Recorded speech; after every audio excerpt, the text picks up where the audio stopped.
지스쿨.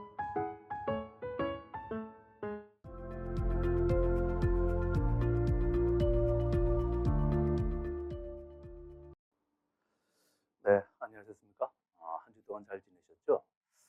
오늘부터는 이제 그 달도 이렇게 바뀌었지만, 3월 달로 이렇게 들어서서 달도 바뀌었지만, 우리 그 과목도 이제 그 새로운 과목으로 이제 단원으로 들어가서 소위 이제 동양 한국 윤리 사상 이렇게 살펴볼 차례가 됐습니다.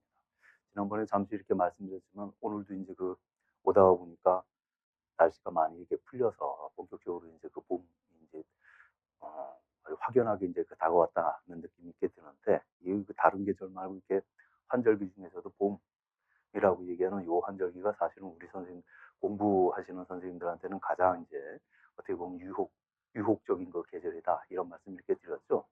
또 더더군다나 지금 이제 그 1월 달부터 굳은 마음으로 이제 스타트를 하셨는데, 그동안에 두 달 동안 아주 그냥 지치지 않고 불굴의 의지로 가지고서 다 달려오셨기 때문에, 또 한편으로는 또 지칠 때도 또 됐습니다. 또 공교롭게 또 이제 계절까지도 이렇게 돼서 약간 좀 느슨해질 수 있잖아요. 네.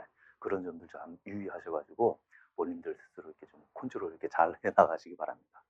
네, 아무튼 이제 그 오늘서부터는 이제 그 동양 한국윤리 이 부분을 이제 다룰 텐데요. 여기에 대한 이제 그 오리엔테이션 이런 거는 말씀드린 것처럼 뭐 학교 전략 설명에 그 내용 안에 이제 그 자세하게 설명을 담아놨으니까 그거 보시면서 이제 참고를 하시고요. 간단하게 그래도 이제 그 짚어드리자면은, 우리는 뭐 이제 그 얼마든지 그 어디까지나 이제 시험을 염두에 두고서 이제 저걸 하는 거니까, 우리 그 목차 이렇게 보면 말이죠. 목차 이렇게 보면 유가 다음에 이제 묵자, 한비자 뭐 이렇게 나와 있고, 그 다음에 또 이제 그 도가, 다음에 불가 이렇게 나와 있잖아요. 근데 여기에서 여섯 문제가 출제가 된다, 이렇게 보면은 육아에서 두 문제가 나온다고 이렇게 봐야 되는 거죠. 육아에서 두 문제가 나오는데, 그 두 문제도 주자, 그리고 이제 소위 에, 양명, 주자는 이제 그 필이 이렇게 나온다고 이렇게 봐야 되고, 주자가 혼자 나오든지 아니면 양명하고 같이 이렇게 나오든지 해서 주자가 한 문제가 나오고, 그 다음에 이제 아 한국의 그 유학자들, 한국의 성리학자들, 한국의 유학자 뭐 이렇게 얘기를 해야 되겠네. 또 이제 정의학원까지 돼 있으니까 여기에서 또 이제 그 한 문제가 나온다, 이렇게 보시면 되겠습니다. 그래서 육아에서 이렇게 두 문제가 나오고, 그 다음이 도가에서 노자장자에서 이제 그 한 문제가 나옵니다. 도가에서 여기서 한 문제가 나오게 되고, 그리고 또 한 문제는 불가에서, 최근에는 불가에서 이제 그 두 문제가 나오게 돼요. 그런데 당연히 이제 그 한국 또 불교 안에서 한 문제가 나오고, 그동안 그 중에서는 아주 압도적으로 진울하고 원효가 이렇게 다뤄졌었습니다. 그리고 또 이제 소위 중국, 인도, 그 근본 불교라고 얘기하는 것도 이제 부처님이 설파하신 그 근본 교를 넓게 얘기하면 뭐 인도 불교니까, 요 중국, 인도 여기에서 이제 그 한 문제가 이렇게 나오게 됩니다. 이렇게 되면은 이제 그 얼추 다섯 문제가 이렇게 되죠. 그리고 나머지 한 문제가 우리 교재에서는 소위 그 묵자, 한비자, 양주 요렇게 따로 묶여져 있는데, 요 인물들하고 음, 요 인물들하고 묵자, 한비자죠. 뭐 양주는 저거 하고, 요 위에 보면은 떨어져 있어가지고 공자맹자 순자 있지 않습니까? 공자맹자 순자, 그리고 여기 이제 묵자하고 이제 그 한비자하고 소위 말해서 그 제자백과 시대의 그 인물들이잖아요. 요 인물들에서 이제 한 문제가 나온다, 이렇게 보시면 될 거예요. 그렇게 되면 여섯 문제 이렇게 되죠. 육아에서 두 문제, 어떻게 주자 가로 열고 이제 그 요즘에는 거의 같이 나옵니다. 양명, 이제 그 주자 양명 한 문제, 다음에 한국의 성리학자들 한 문제, 불가에서는 한국의 불가 한 문제, 다음에 이제 그 중국, 인도, 요 불교에서 이제 그 한 문제 이렇게 나오고, 그리고 도교에서 한 문제, 도교 가운데서도 이제 그 노자보다는 장자가 많이 이렇게 다뤄졌었어요. 여기에서 한 문제가 나오고, 그리고 말씀드린 것처럼 제자백과 이렇게 합쳐서 한 문제 이렇게 나온다, 이렇게 머릿속에 그려놓으시면 좋을 거예요. 근데 이런 식으로 묶어드리는 거는 뭐 때문에 그러냐면은, 결국에는 이제 그 나중에 이제 우리 선생님들이 이제 금년에 시험을 이렇게 보셔야 되잖아요. 근데 시험을 보실 때는 나름대로 금년에 어떤 문제가 나오리라고 또 예상하는 속에서 시험 준비를 하시게 돼요. 뭐 그렇게 뭐 얍삽하게 하는 그거 아니죠. 결국에는 나중에 이제 시험에 임박하게 되면 그 배웠던 공부들 그걸 기초로 해 가지고 자연스럽게 인제 금년에는 또 인제 어떤 문제들이 출제될 것인가 그런 그 출제 예상 출제 가능성이 높은 문제들을 중심으로 해 가지고 또 따로 이렇게 공부들을 하고 또 훈련도 하게 됩니다. 근데 그런 식의 예측을 할 때에 예측성을 높이기 위해서 이러이러한 식으로 인제 이런 식으로 엮여 있다라고 이렇게 말씀을 이렇게 드리는 거예요. 그러니까 예전에 작년 혹은 재작년 혹은 재재작년 보통 인제 그 3 년치 저거를 보잖아요. 그때 어떤 문제들 혹은 어떤 사상가가 나왔다 그러면은 누가 나왔으니까 이번에는 누가 나오지 예측해야 될 거 아니겠어요. 근데 예측하게 되는 그런 범위가 그냥 뭐 유구 동양 뭐 한국 윤리라고 해서 다 펼쳐 놓은 다음에 하는 게 아니고 요 범주 안에서 누가 나왔다 그러면 요 범주 안에서 상대적으로 누가 나올 가능성이 높다. 뭐 이런 식으로 그러니까 예측 가능성을 높이시라고 그런 면에서 참고하시라고 인제 말씀을 꾸준히 이렇게 드리는 겁니다. 그러니까 그 정도로 이렇게 참고해 보시면 되겠어요. 네. 그래서 뭐 인제 육아 그 동양윤리에 관한 뭐 일반적인 이제 그 시험과 관련해서 우리 선생님이 특별히 이제 주목해서 뭐 들으실 만한 내용은 이렇게 좀 마치도록 하고요. 이제 그 본격적으로 그럼 그 내용으로 한번 들어가 볼 텐데 처음에 등장하는 게 인제 그 우리 그 육아윤리 사상에서 이렇게 배울 겁니다. 근데 한 가지 또 인제 지금 그래서 우리가 말이죠. 24 문제를 이렇게 본다고요. 24 문제를 보는데 그렇죠? 24 문제를 그렇게 보는데 23세 문제 봅니다. 근데 그 24 문제로 이렇게 보고서 인제 그 4개 영역으로 인제 6 개씩 이렇게 어 나누어 가지고 인제 설명을 인제 쉽게 드리기 위해서 이제 24 시다 이렇게 얘기를 하는데 엄밀히 얘기하면 23 문제 중에 지금 불교 문제가 지금 어떻게 지금 그 동양윤리 파트 안에서 불교 문제가 2 문제가 나온다니까요. 한국 불교 그리고 한국 말고 인도, 중국 불교 나오는데 이 문제 수준이 어떨 것 같습니까? 굉장히 높아요. 이미 뭐 시험 보신 분들은 아시겠지만 수준 자체가 굉장히 높아서 스님들도 모르는 스님들도 모르는 그 정도 수준의 문제들을 우리 선생님들이 다루시게 됩니다. 당연히 뭐예요? 굉장히 깊게 이렇게 배우시게 돼요. 근데 이거는 뭐 배우게 되는데 어쩔 수가 없어요. 이거 23 문제 중에 지금 2 문제가 불교 문제로 다뤄지니까. 근데 그 늘 인제 그 아쉽게 생각하는 게 뭐였느냐면은 늘 지적되는 게 뭐였냐면 이건 뭐 전통 윤리라는 이름으로 인제 우리가 배운 거잖아요, 불교 윤리를. 근데 아무튼 이 윤리 사상에서 23 문제 중에 2 문제가 불교가 나온다니까. 근데 한편으로 보면 그러면서 아쉬운 게 뭐냐면 상대적으로 도가야 뭐 무슨 우리 삶에 뭐 크게 영향을 미치겠습니까? 그게 아니라 사실은 종교적으로 따지면 기독교였어요, 기독교. 지금 현실에서는 우리 전통으로는 뭐 전통 윤리 그러면 불교 이렇게 얘기가 되지만 한 100 년만 지나 봐요. 100년 지나 가지고 나중에 우리 그 후배들이 인생 후배들이 똑같이 여러 선생님들 같은 그 윤리 선생님들이 그때는 "야 전통 윤리." 해 가지고 배울 때 뭐 들어올 것 같아요? 당연히 기독교 윤리 안 들어오겠습니까? 지금 현실에서 그 기독교라고 얘기하는 게 무시 못할 정도로 많은 영향력을 이렇게 행사하고 있는데 그렇잖아요? 근데 거기에 그런 차원에서 보자면은 기독교에 대한 관심이 너무 부족한 거예요. 우리 시험 안에서는. 그러니까 기독교에 관한 문제를 안 다루니까 기독교 윤리에 대해서 우리 선생님들도 모르지. 기껏해야 뭐야. 서양에서 중세 파트에나 나오는데 아우구스티누스하고 아퀴나스 이게 매해 나와요? 안 나온다고요. 띄엄띄엄. 그러니까 거의 뭐 제껴 놓다시피 이렇게 되잖아요. 이게 문제가 많아요. 그런 면에 있어서는 실제로는. 그래서 그 금년서부터는 어떤 내용이 인제 그 교과 내용에 포함이 된다 그랬어요. 아퀴나스 뭐 이렇게 얘기하면 대번에 가톨릭 이렇게 얘기가 되니까 프로테스탄트 윤리 인제 첨가한다는 얘기 들으셨죠? 그런 면에서는 반가운 소식입니다. 우리 학생들한테 뭐야 당장에 뭐 기독교 신자인 학생들도 있고 앞으로 또 뭐야 신자가 될 학생들도 있는데 기독교 윤리는 기본적으로 이런 것이다. 가르칠 필요 있죠. 그런 차원에서 프로테스탄트 윤리 첨가한 그것까지는 좋으나 그냥 뭐니 해도 우리 선생님들이 진짜 현장에 투입되실 우리 선생님들이 공부하시는 이 선생님들한테는 뭐니 해도 뭐가 최고입니까? 문제죠, 문제. 문제에서 다뤄지느냐 안 다뤄지느냐. 그런 면에 있어서 사실은 좀 여전히 좀 아쉬운 점은 좀 있습니다. 그래서 그 프로테스탄트 윤리 추가가 됐을 때는 어떤 맥락에서 추가됐는지 대충 감이 잡히시죠? 네. 그런 그 비판들이 문제점들이 계속 이제 꾸준히 지적이 되어 왔단 말이죠. 이제 금년에는 또 이제 막상 그 시험 문제에 또 어떤 식으로 또 기독교 윤리 사상이 반영될지는 한번 두고 볼 일이기는 합니다. 예, 요거는 이제 그 번외의 얘기였습니다. 아무튼 불교 윤리 굉장히 불교 윤리는 굉장히 제가 봤을 때는 필요 이상으로 아주 그 심도 있게 다뤄지고 있다. 예, 이 동양윤리 사상 안에서. 자, 그래서 먼저 스타트는 이제 육아윤리 사상 이렇게 할 텐데요. 육아윤리는 말할 것도 없이 중요합니다. 뭐 때문에 중요하냐면 당장의 우리 생활에서 가장 많은 영향을 미치고 있는 전통 사상, 그럼 말할 것도 없이 육아죠. 육아입니다.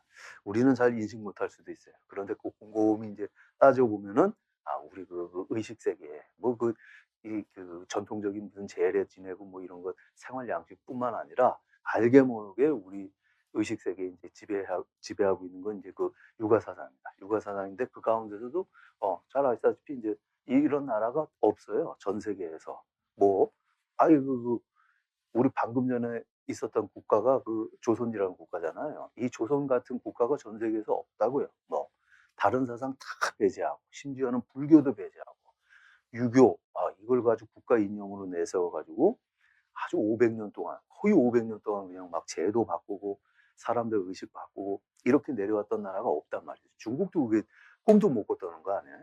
유교 그렇게 저거 했지만 그 안에서는 다른 또 다양한 사상들이 도전적인 사상들이 같이 어울려져 가지고 뭐 특히 뭐 도교, 또 불교는 마찬가지고. 근데 여기서는 그냥 그 조선이라는 나라가 그냥 유교도 아닙니다. 우리가 잘 알다시피 주자성리학입니다. 주자성리학. 주자성리학은 육아 안에서도 아주 근본주의적인 입장, 굉장히 그러니까 말하자면 굉장히 엄격한 그런 또 입장의 그런 교리거든요. 근데 그 주자성리학을 받아들여 가지고 그거를 500년 동안 해 왔으니 그러니 조선은 끝났지만 지금 오늘날 뭐가 그 후예들이 이 삶 속에 그 흔적들이 깊이 안 남아 있을래 안 남아 있을 수가 없죠.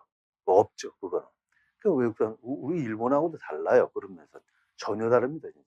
똑같이 거기도 유교 영향받고 동남아도 다 육아의 영향 다 받았지만 우리하고는 전혀 다르다고요. 그만큼 우리가 육아가 세요. 유교라고 이렇게 부를 정도로 세요. 세기는 센데 문제는 뭐가 되냐면 이게 한편으로는 장점도 있고 단점도 있을 거 아니겠어요? 지금 현 시대에서 안 맞는 점도 있잖아요. 그러니까 그런 것 때문에 지금 우리를 오히려 뭐야? 불편하게 하는 것들도 있습니다. 지금 우리 시대하고 궁합이 안 맞아 가지고. 간단히 얘기하면 이게 전 근대 전 근대적인 그런 사회 질서를 유지하는 데 있어 가지고 아주 그냥 뭐 두각을 나타냈던 그러한 윤리 사상이란 말이죠. 육아라고 얘기하는 게. 그러니까 전 근대 자유주의가 등장하기 이전까지는 세계 어디를 내놔도 이제 이것처럼 사회적인 안정을 도모하는 데 있어 가지고 아주 그냥 탁월한 그런 윤리 사상이 없었단 말이에요. 거기까지는 좋은데 이게 우리가 알다시피 이제 여건이 좀 바뀌었잖아요. 바뀌니까 그런 식의 이제 위계적인 어떤 질서를 강조하는 이런 문화가 혹은 사고방식이 현재라고 많이 부딪히는 게 있단 말이죠. 그런 것들이 이제 세련되게 이제 다듬어져 가지고 글자가들은 뭐가 다듬어서 계승해 나가야 되는데 그런 차원에서 우리 선생님들이 유교의 근본 정리는 어떤 거구나. 거기에 대한 이해를 확실히 해 놓으셔야 어떤 것들은 보존하고 어떤 것들은 뭐야?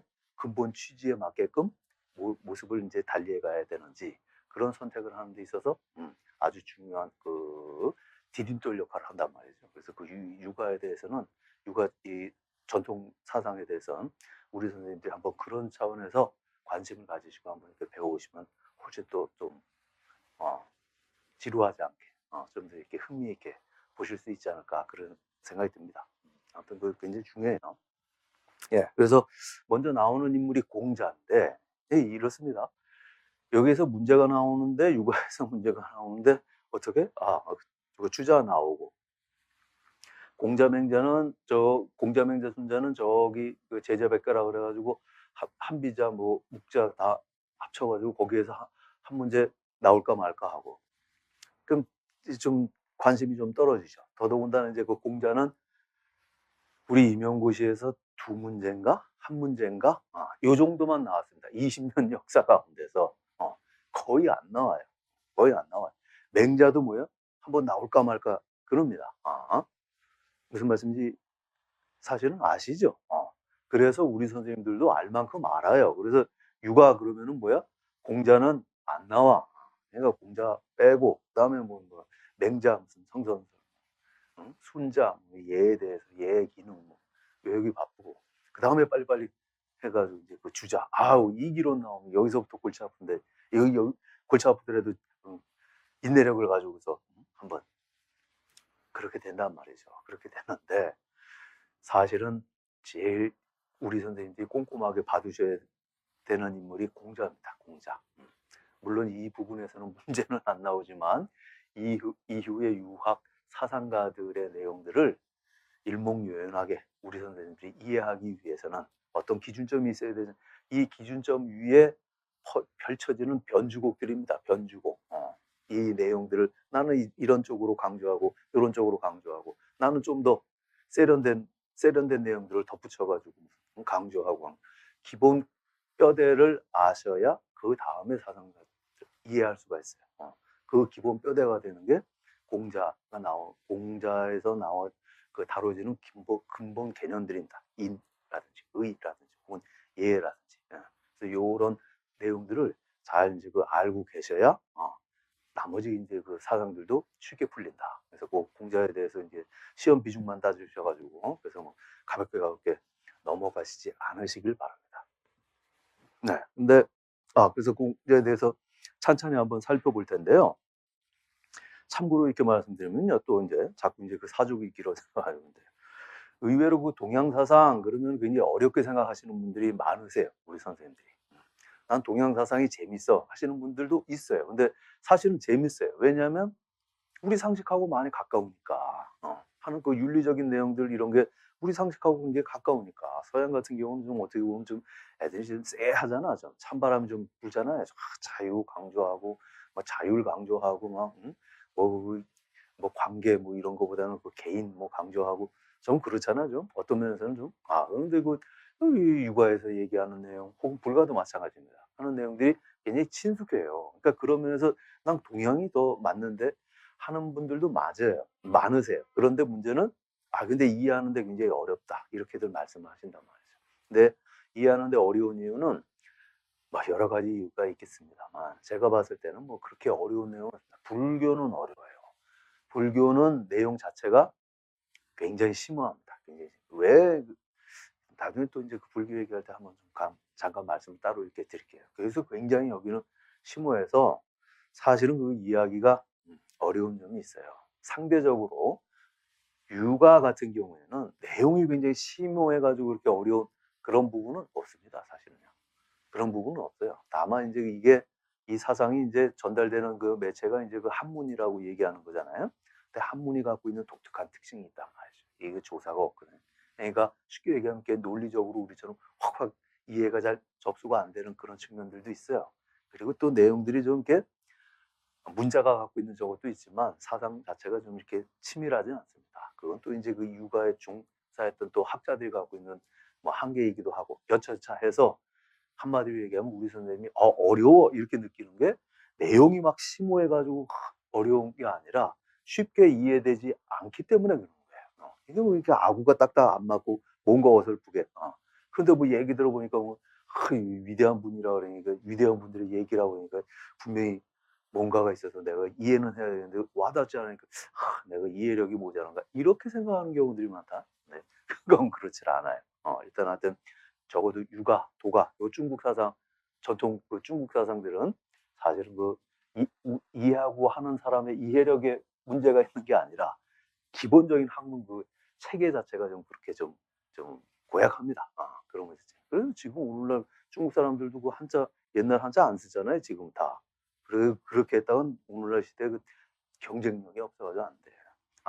그래서 다시 한번 말씀드리지만 내용 자체가 그렇게 어려운 건 아니다. 그래서 요 내용을 그래도 체계적으로 이해하기 위해 이해하는 도움이 되는 게 뭐냐면요.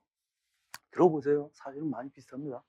그래서 서양 윤리를 먼저 배워놓으면 훨씬 쉽다는 거예요. 서양 윤리에서 나름대로 거기는 논리적이고 체계가 잡혀 있잖아요. 그래서 그런 내용들을 바탕으로 해가지고 숙지를 해놓으셨으니까 그 바탕 위에서 이 사람들도 별종 사람들 아니에요. 똑같이 윤리에 관해서 그 옛날에 비슷한 얘기들 한 사람인데 그런 차원에서 이 사람들의 그 윤리 사상이라고 얘기하는 것도 그 베이스 위에서 한번 이렇게 살펴보면은 이해하는데 훨씬 쉽습니다. 그런 면에 있어서. 무슨 말씀인지 아직은 잘 실감을 못 하시겠지. 근데 한번 들어보세요. 그래서 우리가 서양 윤리를 그래서 미리 이렇게 배웠던 겁니다. 이건 제 얘기가 아니고 여러분들 기본서 하시는 풍유란 이런 사람들의 얘기입니다. 진례 이런 사람들의 얘기입니다. 오히려 그러니까 서양 사상을 바탕 놓고서 하는 게 이해하기가 더 쉽다. 그래. 아무튼 그래서 그런 거 한번 비교하면서 설명을 한번 드려볼게요. 보세요. 자, 먼저 공자 한번 보죠. 인간에 대한 자각. 그래서 공자 이전에는 신상제, 귀천 등의 문제에 대해서 많은 관심을 보였지만 공자에 와서 관심의 초점이 인간에게 모아져서 공자는 신이나 내세에 대한 논의를 배격하고 인간의 자기인식과 자각을 중국 역사에서 최초로 실현한 인물이다. 이렇게 평가를 한단 말이에요. 그러니까 서양에서는 마치 그 소피스트들이 그 이전에는 관심사가 뭐가 있었는데 소위 물리학이죠. 물리학. 우리가 몸담고 있는 이 세계는 하니까 어떤 원리에 의해서 움직이는 것 같은데 그 근본 원리 서양식 용어로는 아르케 그랬잖아요. 그게 뭘까? 여기에 관심이 있었는데 이제 아테네로 오면서 이해에 관심이 이제 인간 사는 데 있어서 어떻게 사는 것이 가장 의미 있게 인간답게 사는 것이냐.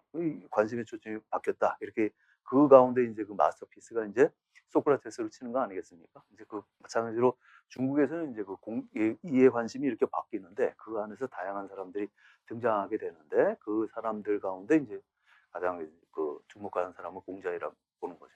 아시다시피 이 시대가 어떤 시대예요? 제대백과 시대 이렇게 춘추 전국 시대 이렇게 되잖아요.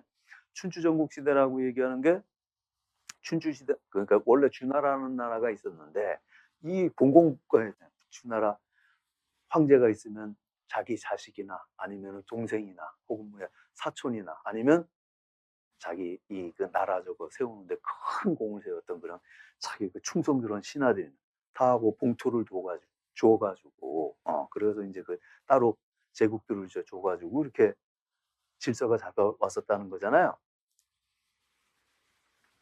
공자가 이렇게 이상적으로 삼았던 주나라가 그런 식의 봉공국가였다는 거잖아. 응? 그래서 마치 이 큰 나라를 다스리는데 마치 한 가정에서처럼 다 영주들이 다 누구야? 자기 자식이든지 아니면 사촌이든지 아니면 먼 친척이나 아니면 미꾸지는 그래서 마치 모든 이 국가를 하나의 큰 가족처럼 이런 식으로 운영됐다는 거 아니겠어요? 그래서 이것도 특이한 점입니다. 육아에서는 뭐야? 나라의 가장 이상적인 모델을 뭘로 보는 거? 집안으로 보는 거. 국가 이렇게 얘기하잖아요. 국가. 국가. 아예 이렇게 붙여가지고 이렇게 얘기하는 이것도 육아의 특징이에요. 아리스토텔레스가 인간은 사회적 동물이라고 그렇게 강조했던 아리스토텔레스도 인간이 몸담아야 되는 사회도 크게 보면 두 종류로 찢어서 얘기하죠. 성질이 다른 걸로. 뭘로? 오이코스라고 얘기하는 집하고 폴리스라고 얘기하는 나라. 전혀 다른 성질, 추구하는 목적이 전혀 다른 걸로 얘기되지만 육아에서는 가장 이상적인 나라의 시스템을 집안으로 이렇게 보는. 이제 공자가 소위 말해서 주나라라고 얘기하는 이게 그런 질서를 이제 흠모했기 때문에. 근데 아무튼 그런 식으로 질서가 이렇게 오다가 나중에 이제 시간이 지니까 이게 느슨해졌다는 거 아니겠습니까?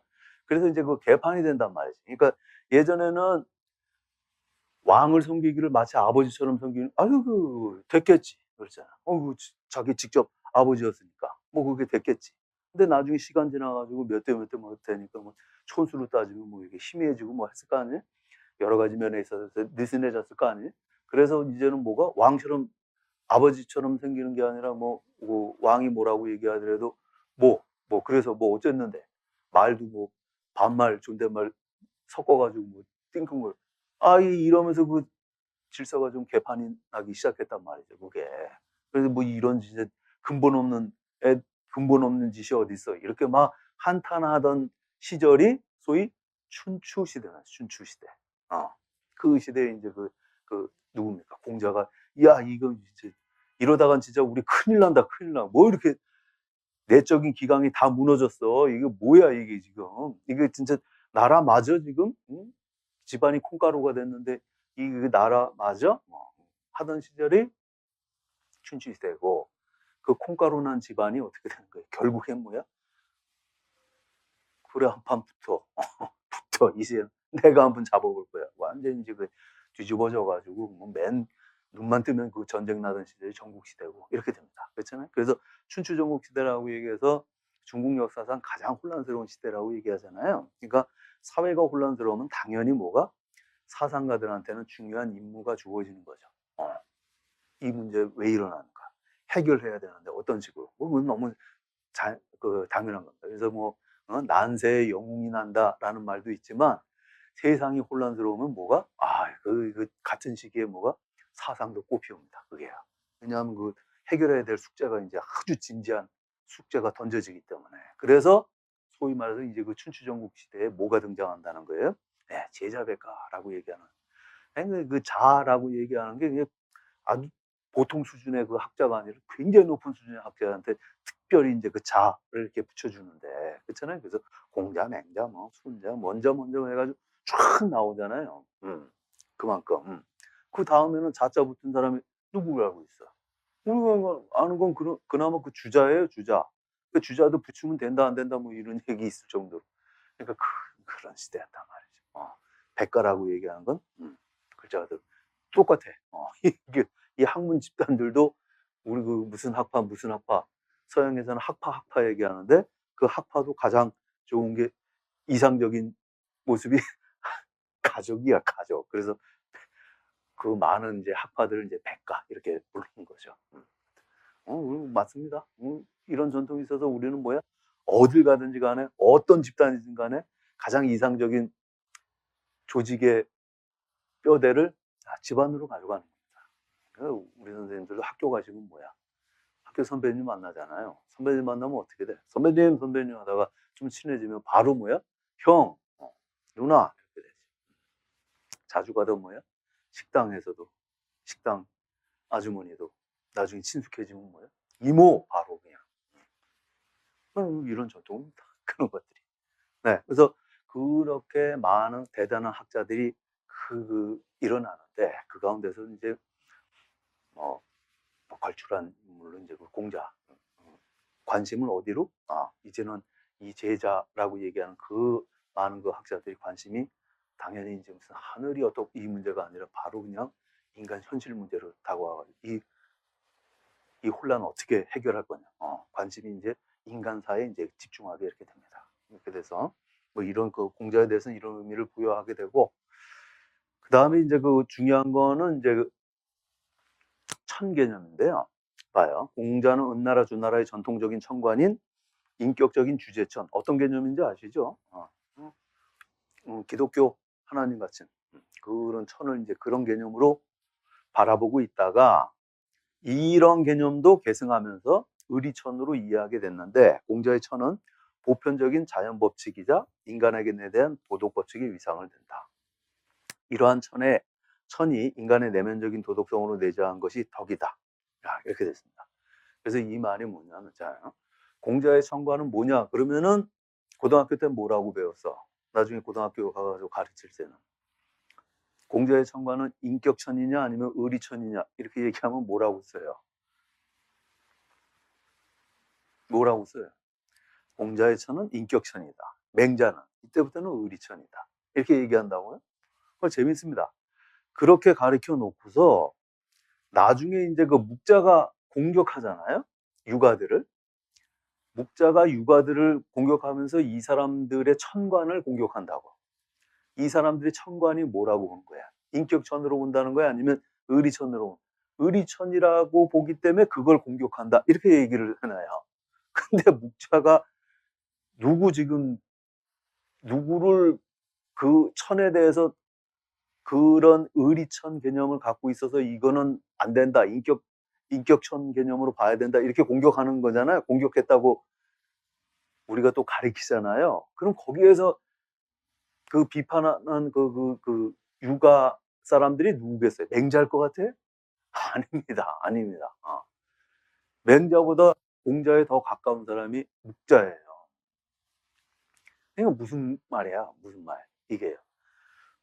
공자는 뭐야, 인격천이냐, 의리천이냐, 그러면, 인격천. 이렇게 해놓고서. 나중에 묵자는 뭐예요? 공자라고는 얘기 안 했지만, 육아의 그런 의리천 개념을 비판했다. 인격천으로 안 봐서. 이렇게 되는 거예요. 이게 사실은 좀 모순이죠. 왜, 뭐 때문에 그러냐면, 사실은 공자는 두 가지 개념을 다, 전통적으로는 하늘을 뭘로 바뀌었어? 그 인격적인 개념으로 바뀌었지. 근데 이거를 뭐가? 인격천 개념으로만 본 게 아니라, 네, 새로운 개념, 뭐, 의리천 개념으로 이법천. 인격적인 개념이 아니라 지금 이법천 개념으로도 지금 보기 시작했다는 겁니다. 이해되시죠? 이해되지? 그러니까 굉장히 큰 전환이에요. 굉장히 큰 전환이라고. 근데 이런 이법천으로 이렇게 보는 데 있어서 그 두 가지를 다 당연히 갖고 있었겠지. 과도기적인 전환. 그럼 여기에서 눈에 띄는 점은 뭐였겠어요? 야, 공자라는 사람이 그래도 자기는 이제는 무슨 뭐 이 하늘을 뭐 저걸로 관심 있는 게 아니라 인간한테 관심을 집중을 줬다. 그런 면에서 뭐 인문학의 출발을 공자로 본다. 그렇듯이 공자가 갖고 있는 그런 특징이 뭐였겠어? 전통적으로 이렇게 인격천으로 보는 게 이게 공자의 특징이겠어? 아니면 이법천으로 봤다는 거. 두 가지 점을 다 가지고 있었지만, 그럼 이법적인 개념으로 봤다는 게 굉장히 눈에 띄는 그런 특징이겠죠.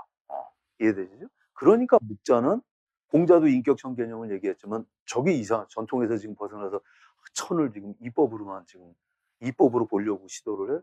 이런 저거 된 겁니다.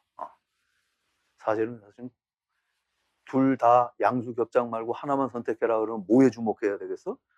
공자가 눈에 띄는 점은 뭐가? 하늘을 이법천 개념으로 보기 시작했다는 겁니다. 당연히 이 후배들은 당연히 뭐야? 다 이법천으로 이렇게 가는 거고요.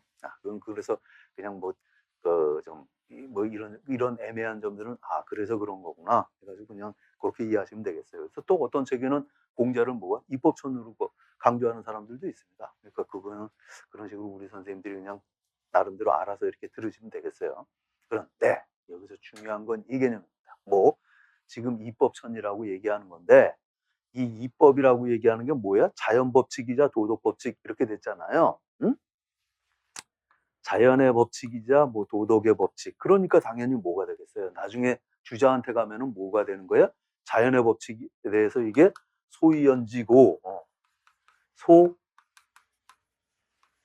당연지 측 당연히 이렇게 될 거 아니야? 이렇게 된 거잖아. 근데 이거는요. 이게 무슨 말인지 이해가 됩니까? 그러면 이거는 공자뿐만 아니라 중국의 이 당시 사상가들뿐만 아니라 슉 넘어오면은 뭐가 서양에서도 다 이런 식으로 생각을 했던 거예요. 다 이런 식으로. 어떤 식으로 생각을 했던 거예요? 지금 도덕 얘기잖아요. 인간 사회 왜 그 혼란해? 질서 없으니까 지금 질서 잡는데 무슨 질서를? 지금 도덕적인 질서를 잡으려고 하는 거 아니야? 응? 그러니까 도둑질하지 말고 거짓말하지 말고 윗사람 공경하고 지금 이 얘기가 급한 거 아니야? 근데 그 내가 왜 그런 도덕적인 명령들을 내가 왜 따라야 돼? 이렇게 되는 거 아니에요. 그럼 도덕 규범에 근거가 있어야 될 거 아니야? 당연히. 그 근거를 옛날에는 뭘로 가져왔겠어? 당연히 옛날에는 지금도 그런 그 문화들이 있지만 그건 당연히 종교에서 가져온 겁니다. 신께서 말씀을 하신 거니까 지켜야지. 이거는 아주 너무 심플하고 너무 효율적인 방식인 거예요. 이건 신께서 내린 거니까 신의 의지가 담긴 거니까 해야지. 그거 뭐 찍소리 못하고 원래 그런 식으로 해왔다고. 근데 이거는 좀 한계가 있어요. 뭐 신이라는 그런 절대적인 권위를 믿어야 된단 말이죠. 그렇잖아? 보여 안 보여? 보이지도 않잖아요. 근데 그걸 믿어야 된단 말이야. 그럼 신앙이라고 얘기하는 아주 독특한 이런 작용이 이 안에 내 쪽에서 일어나지 않으면은 그 근거가 날아가 버린단 말이에요. 왜 도둑질하지 말고 왜 내 이웃을 내 몸같이 사랑? 하나님 계시다고 확신하는 사람은 당연히 뭐 묻지도 않고 따지도 않고 그래? 하지. 근데 그게 원래는 다 그랬는데 이제 이게 없어지는 문화권들이 생긴단 말이에요. 이게 없어지는. 응? 이때서부터는 소위 말해서 종교가 물러가는 여기에 이제 소위 말해서 철학이라고 얘기하는 게 들어오게. 그러니까 그런 거 없어진 나라에서 철학들이 발전하게 됩니다. 네. 그럼 이거 빼고 신 말고 그럼 그 다음에는 그럼 왜 그 도둑질 알고 도둑질 저거 살인하지 마 했을 때 동서양을 막론하고 제일 그 다음에 등장한 방식이 뭐냐면 우리가 몸담고 있는 세계가 이런 질서로 돌아간다는 거예요. 응? 소위 그게 서양에서는 뭐라 그래서 그게 네 도덕이 항상 형이상학을 끌고 들어오는 거였습니다. 서양에서는. 응? 무슨 얘기냐면 우리 인간이 살고 있는 이 세계가 잘 들어봐. 이 세계가 가만히 보니까 뭐야? 중구난방으로 막 어제 다르고 오늘 다르고 중구난방으로 변화무쌍한 게 아니라 나름대로 뭐가 있어 보이는 거야. 규칙성이 있다. 규칙성. 봄, 여름, 가을, 봄, 여름, 겨울. 그것도 쪼개가지고 막 몇 계절로 막 나는 그게 어김없이 그냥 탁 별자리 보니까 별자리 그냥 막 이게 하루 단위로 그냥 딱딱 정확 규칙성이 있다. 이런 거. 그렇죠? 이 규칙성을 바꿔 얘기하면 뭐가 되는 게 그걸 리라고 얘기하는 겁니다. 리라고 얘기하는. 혹은 또 다른 말로는 또 중국 사람들은 무슨 말로 썼겠어요? 그렇죠. 산에 산길에 그냥 뭐 어디로 갈지가 아니라 한 길이 사람들이 많이 다녔던 길 하나로 쭉 나 있더라. 산에. 그 도 이렇게 된 겁니다. 규칙성이 있지. 이해되시죠? 그 규칙성의 정체가 뭘까?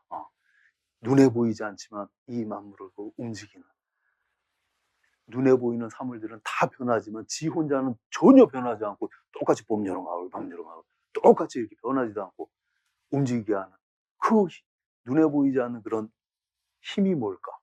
서양 사람들은 뭐라고? 그거 아르케라 그랬다니까. 이 중국 사람들 똑같이 그런 식의 눈에 보이지 않는 어떤 힘이 있다고 봤던 거죠. 그게 뭐가 되는 거예요? 그게 이치인데 이치라고 얘기하는 거였는데 리라고 얘기하는 건데 문제는 여기서부터 시작이 되는 거야. 그 이치가 없다고 주장하는 놈은 이제 미친놈이 되는 거예요. 그런 이치가 있다라는 건 다 이제 원시인이 아닌 이상은 다 이제 인정하는 거야. 그런데 문제는 그 이치에서 뭐를 발견하느냐면 그 이치에서 그 이치는 글자 그대로 자연 법칙입니다. 그렇죠? 자연의 법칙인데 이 자연 법칙 안에서 뭐를 동시에 발견하냐면 그 안에서 도덕적인 법칙을 같이 발견한단 말이에요. 실제로는 도덕적인 법칙이 있어 없어? 도덕적인 법 없지. 근데 이 도덕적인 법칙을 자연의 이치에다가 더 씌워가지고 마치 도덕 법칙이 그렇게 자연 법칙처럼 인간 외부에 실제하는 것처럼 설명들을 한다고. 그 해제에 낀다고. 그게 과거에 동서양을 막론하고 똑같이 일어났던 현상들이에요. 그걸 뭐라 그러냐면 서양에서는 그걸 리얼리즘, 실제론이라고 그래. 그거를요. 서양에서는 그런 시도 우리가 봤죠. 누구에서 본 거예요? 플라톤 본 겁니다. 이데아가 뭐예요? 이데아가? 그 아르케예요, 아르케. 이데아라고 얘기하는 것들이 있는데 그 이데아 때문에 눈에 보이는 눈에 가시적인 세상의 변화, 생성 변화가 일어난다. 근데 이 이데아는 그런 면에서 눈에 보이는 그 물질적인 세계의 사물들을 움직이는 기본적인 원리라고도 볼 수 있는데 이 원리 가운데 원리가 무슨 원리라 그랬어? 선의 이데아 이렇게 얘기했다. 선의 원리 이렇게 얘기했던 거예요. 똑같습니다. 똑같이. 그 어려운 얘기하면서 형이상학 얘기하면서 결국에는 뭐가? 이 세계는 다 뭐야? 선의 원리에 의해서 움직인다라고 얘기하는 거야. 이 공식이 중세까지 계속 오는 거예요. 그 공식이. 저쪽에도 마찬가지인 거예요. 서양에서는 그게 그래서 더 구체화된 게 뭐야? 그게 자연법입니다. 자연법. 우리 안에 자연적인 본성 안에 뭐가 있는 거예요? 법칙이 있는. 그 법이 뭐예요? 도덕법이지 다. 그게 도덕법이에요. 그래서 늘 말씀드렸죠? 서양에서는 자연법 이렇게 얘기하면 가로 열고 무슨 법으로? 물리법칙 이렇게 이해하면 안 되고 도덕법칙 이렇게 이해하시라는 말씀드렸잖아요. 자연법 좌상에 가로 열고 있어 도덕법 이렇게 이해하시라고. 그 똑같습니다. 똑같아요. 자연의 그런 법칙 안에 실제로 그게 있는 게 아니라 그 눈으로 이렇게 보는 거예요. 그렇게. 도덕적인 의미를 담아가지고 그걸 보는 거야. 그 대표적인 예가 도가에서 보면은 뭐라고 얘기해요? 상선약수 이렇게 얘기하잖아요. 가장 이상적인 선은 뭐야? 마치 물의 모습을 하고 있다. 이렇게 얘기하는 거 아니야? 부쟁처가 이 만물. 이렇게. 물 흐르는 걸 이렇게 보고서 그냥, 물은 왜 항상 높은 곳에서 낮은 곳으로 흐를까? 그 원인이 뭘까? 야, 이렇게 얘기가 되면은, 그거는 나중에 알고 보니까 무슨 중력의 법칙인가 보다. 이건 과학자들이 이제 그 법칙을 그런 식으로 풀어낸 거지만, 예전 사람들은 관심이 사실은 물리 세계 그 자체를 이해하려고 하는 것도 있었겠지만, 이 윤리의 그 인간 삶의 그런 근거를 하려고 하는 사람은 그 물리적인 법칙 안에서 뭐를 본 거예요? 그 안에서 뜬금없이 도덕적인 의미를 거기에서 캐는 거였어요. 물이 높은 곳에서 얕은 곳으로 흐르는 이런 걸 보고서 역시 뭐가 역시야? 윗물이 맑아야 아랫물이 맑지. 그래서 윗사람이 먹으면 잘 보여야지. 물로 봐라. 서로 싸우는 법이 있냐? 싸우지 않아야지. 응? 항상 낮은 곳으로 겸손해야지. 응? 모든 만물을 나 아닌 사람들 다 이렇게 해야지. 물이 그건 뭔 극이 있겠습니까? 물이 흐르는 운동 법칙을 보면서 그 안에서 뭐가? 도덕 법칙을 끄집어낸다니까? 그건 동서양을 막론하고 다 마찬가지였던 거예요. 이해되시죠, 이거? 똑같이 공자도 그런 식의 이제 시도를 하는 겁니다. 그래서 이 리가 있는데 문제는 이게 자연의 법칙이자 동시에 도덕 법칙이다. 이렇게 된 거예요. 오늘 보면 아는 겁니다. 간단히 얘기하면. 공자의 얘기가. 근데 그래서 뭐가? 이 이치가 있는데 이 천이죠. 이제 천이 이치를 갖고 있는데 이 이치가 도덕적인 이치라 해서 지금 이걸 뭐로 본 거예요? 이걸 인으로 봤다 이런 겁니다. 인이라고 얘기하는 게 지금 사랑이라고 얘기하는 거잖아. 그러니까 뭐를 보고서 만물이 자기가 딱 생성돼서 딱 태어나가지고 지 혼자 살다가 끝나는 게 아니라 온갖 노력을 다 해가지고 뭐야? 자기가 죽어가면서 뭐가? 자기 새끼를 종을 보존하기 위해 가지고 탄생시켜놓고 자기가 죽는 거야. 이해되시죠? 꽃도 뭐야? 그냥 예쁘게 활짝 펴. 얘 왜 이렇게 예쁘게 피는 거야? 알고 보니까 그 화려하게 피어가지고 결국은 뭐를? 그 꿀벌들을 이렇게 유혹하기 위해 가지고 온갖 자기 나름대로 그냥 치장을 애써가지고 그냥 냄새도 아주 그냥 향기로운 냄새. 결국은 뭐야? 꿀벌 유혹해가지고 이 꿀벌을 통해 가지고 뭐가? 씨를 넘겨가지고 자기 같은 경우 식물의 세계는 동물의 세계에 비하면 또 이제 그 비교도 안 되죠. 동물들은 그냥 자식 하나 낳기 위해 가지고 그냥 목숨을 걸고 뭡니까? 연어들 그냥 그 산란하기 위해 가지고 그냥 그런 모습들 보면 생생지리 이렇게 얘기하잖아. 지만 살고 딱 끝나는 게 아니라 결국은 뭐야? 자기 아닌 다른 존재를 태어나게 하기 위해 가지고 그 희생 말하자면 그 모습을 보고서 뭐 하다는 거야? 역시 자연의 그런 이 자연 법칙 안에 뭐가 있다는 거야. 나 아닌 다른 존재를 이렇게 사랑하는 마음. 이렇게 얘기한 거 아니에요. 똑같죠. 그 안에서 기독교에서는 그 안에서 사랑이라고 얘기하는 이 자연의 법칙 안에서 뭐를? 하나님의 의지, 사랑을 포착하듯이 똑같이 그런 겁니다. 그렇게. 이해되셨죠? 그래서 이거는 공자만의 무슨 독특한 주제는 아닙니다. 예전에는 다 이런 식으로 다 이해를 했던 거예요. 이런 것들을.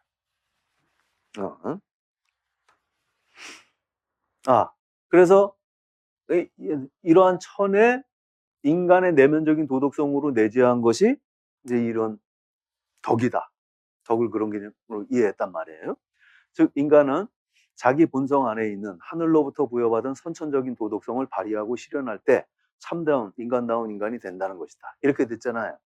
그러니까 자연 법칙 안에도 자연의 법칙이나 인간 그 도덕 법칙이나 똑같이 지금 공자식으로 얘기하면 인이라고 얘기하는 그런 원리가 지금 작동한다는 겁니다. 이해되시겠죠?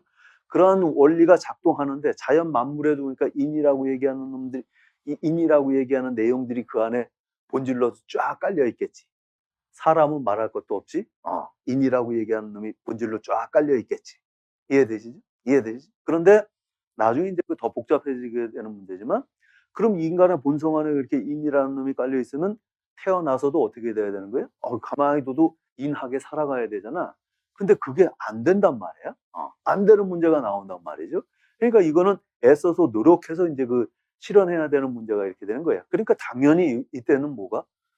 순자 같은 경우는 그거는 그럼 인간 본성이라고 얘기하면 안 되지. 이렇게 얘기가 돼버리는 거죠. 그러니까 아무튼 그 이제 논쟁이 당연히 이제 벌어지게 됩니다.